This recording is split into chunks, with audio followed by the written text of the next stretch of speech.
Give an ability to distinguish, to partition people. This is very, by the way, this is all engineered. So they use our pattern analysis skills to motivate you to, when you see someone, to bucket them as this or that and attach their facial or their phenotype differences into behavioral buckets. And that's where racism starts.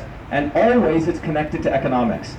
Look, I grew up in India, which was racism on steroids. But it was done so you said these people would pick coconuts. These people would get to be the priests. These people got to do this. You follow what I'm saying? It was done by the elites to create little partitions of people so they would be their workers for them. So behind racism is the need for power, profit, and control. So when you look at something, places like Mattapan and Dorchester and Roxbury, you know, Boston, the average net worth of a black person in Boston is $8. $8. Right where John Kerry lives, if you look at the 200-yard radius around him. But the average net worth of a white person there is $250,000. It's 30,000 times difference. So you have people keep electing the Kennedys and the Kennedys and the Kennedys and the Kennedys. These people come around, take pictures with black people, pictures with veterans, and yet we keep electing them. Why? Think about it, why? What's that? Oh, I know. It benefits them, and it's brainwashing, because they spend a ton of money on something called public relations. I mean, go listen to Joe Kennedy talk. You want to vomit. You feel like your soul's being removed. There's no one real there. But they have good pictures. They have good photographs. That's what they do. That's how you sound. And the entire, if you use the Kennedys as a example, the whole Kennedy-Clinton clan, KKK, the entire clan is made up of photographs and pictures. So we live in this world of illusion where you can manipulate people to make them something they're not. The Kennedys have Planned Parenthood on them. I see them having 10, 12 kids, okay? Contradictions they have. Fauci's out there talking about masks, yet the instant he's away, he's without a mask. These people lie, cheat. They don't. So we got EOG News over here. We over here by Economy Supply, Shipping, Receiving. And we're covering Dr. Shiva, running for Senate. I mean, it's a decent crowd, you know what I'm saying? It's about how the people can deliver the message after they leave here. It's gone below $20,000. All right? The average person in the United States, 70% doesn't even have savings over $1,000. Okay? 40% don't even have savings over $400. Meanwhile, in the last 3 months, Bill Gates and 600 billionaires, made a couple of $2 trillion in 3 months. So we need to start thinking about this very clearly. Everyone needs to go out and tell their neighbors, why are you voting for that Kennedy? Why are you even considering 3 lawyers? Why? What credentials do they have? Can they fix something? Have they started a business? Have they ever served the customer? Have they ever had to solve a problem? Was their paycheck ever dependent on delivering a service? All of us have to, right? We don't do a good job, we get fired, don't we? That's working people. Over here are some people who the establishment wants to keep as dependents so they never work, and they arm them so they will one day fight against working people. And over here you have this ultra elites who get their own private security force. So when they talk about defunding the police or they talk about Black Lives Matter, it's the same BS. It's the same thing.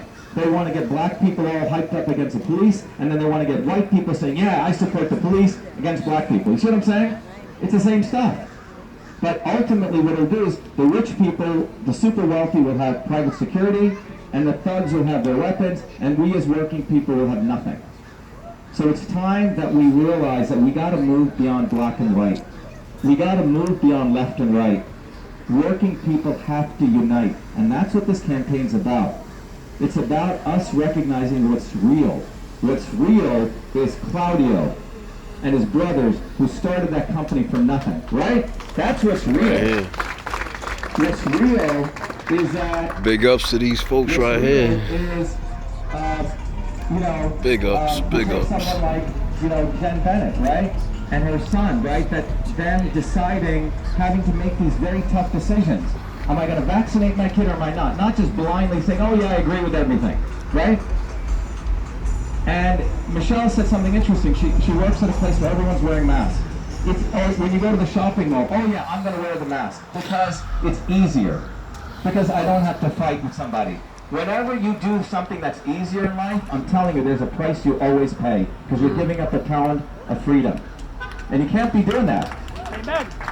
So life is not supposed to be easy. It's supposed to be you work hard. You build your fibers, you build your operating system, you hang around other people. And I'll leave you with this one thought Lane and I were talking about. This whole thing about wearing masks and social distancing, and they use the word community immunity, right? Right? They make it seem like we're all helping the community. Do you know how insidious and liars these people are? It is the opposite. It's ultra-individualism. It's individualism to the maximum. Because what it's saying is, I'm going to protect myself. I'm going to survive at any cost. I'm going to put bubble wrap around me. I'm going to stay inside my house. I'm going to stay away from you because it's about me. You follow what I'm saying? It's the ultimate of individualism. It's the ultimate of selfishness in a deep way. But they flipped the narrative. They said, oh, if you don't wear a mask and if you don't get vaccinated, you're hurting others. No, it's bullshit. It's the exact opposite because this is from a dysfunctional understanding of nature. Nature is we're all connected to nature. You have 380 trillion viruses on you. You have 60 trillion bacteria on you, okay? We're intimately right in our own body. We're a walking jungle of something else.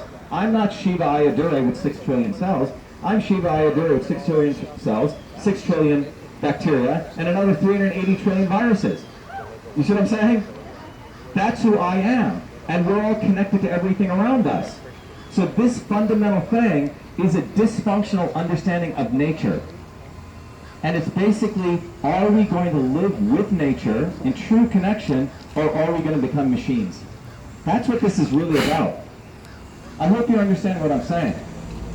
And that's why Bob Langer at MIT and Lou Barafan and all these biotech guys in Kendall Square, if you really look at them, they're not that healthy people, most of them, okay?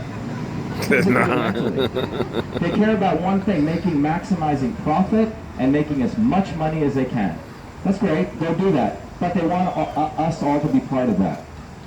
So I think when you look at this campaign, if you take away a couple of points, we got to move beyond black and white, okay? If we truly want to fight racism, remember that racism is a tool of those in power. Remember August 17th, is it 17, John, or 19th? August 19th, 2017, when on the Boston Common, 40 people showed up, 40 of us, speaking the message of Black Lives Do Matter. You can see the t-shirt, No to Monsanto.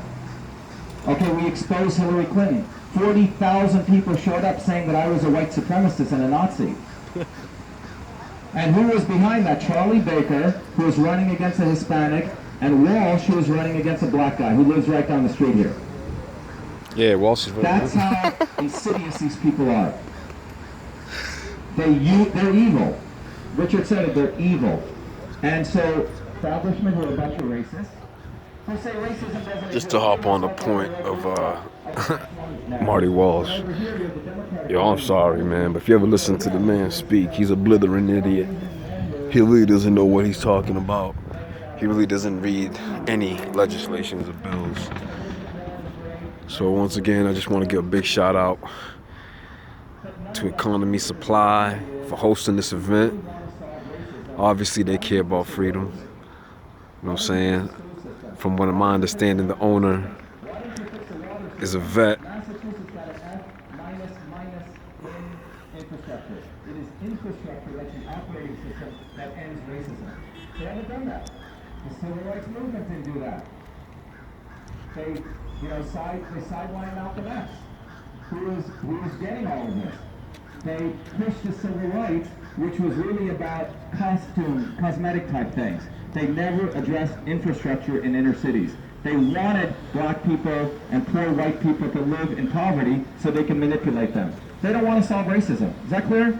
They have no interest in solving racism. Charlie Baker doesn't, Elizabeth Warren doesn't. By the way, Elizabeth Warren is one of the biggest racists. Oh yeah. Barack Obama is a racist. Yep. He gave bailouts to the big banks. He didn't take care of his own people in Chicago. Nope. Okay? So it doesn't matter whether you're black or white, you can be a racist, okay? So what we gotta remember is that, look around this room here, there's people of all races here, all people of all backgrounds. All of us, some came first, some people came because there was injustice to this country. We all came for the same reason, to create a better world. Some of us were forced, okay? But regardless, today, you know, we can take down monuments. But why don't we start taking down the living monuments who are right here who perpetuate racism? There you go. That's who we should take down. Why don't we look at Harvard University? Brick by brick, that university is built on the blood of poor veterans who died in imperialist wars, poor black people. They use Native American Indians, and yet they sit over there talking about Black Lives Matter, right? They sit over there talking about how they want to help the world. Harvard University is one of the biggest criminal organizations on the planet. Economic disaster to some professor at Harvard. You can, you know, point to every calamity to one of those professors. So it's time we awaken to realize that we, the working people, must unite. Black, white, whatever your background is. And that's what this campaign is powerful. And that's why people are showing up. That's why this message of truth, freedom, and health is going out there. And that's why we have to win. We gotta win, guys. We must win this election. Everyone out there, you gotta get out there. September 1st, we have 37 days left.